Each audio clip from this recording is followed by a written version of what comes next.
guys, pag-usapan lang natin ang mga Katden fans, no? Talagang hindi sila napapagod umano guys na suportaan ang kanilang idolo na sina Kathryn Bernardo at Alden Richard.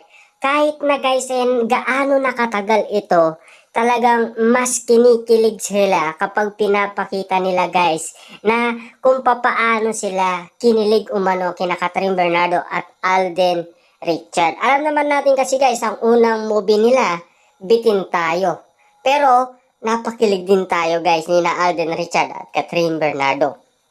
Pero, itong ikalawang movie nila, mas mabibilib tayo sa kanila dahil mas excited na tayong makita muli sina Kathryn Bernardo at Alden Richard. Kita nyo naman guys, no? Grabe, tinalo ni Alden Richard at Kathryn Bernardo. Ticket pa lang ubos na kaagad, hindi pa naman nagsisimula ang kanilang movie.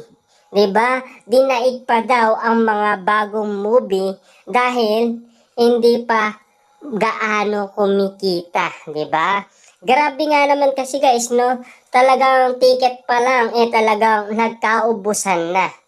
Grabe ang lakas ni Kathryn Bernardo at Alden Richard sa mga fans, 'di ba? Kita niyo naman guys, no, nagkakagulo na sa social media, 'di ba?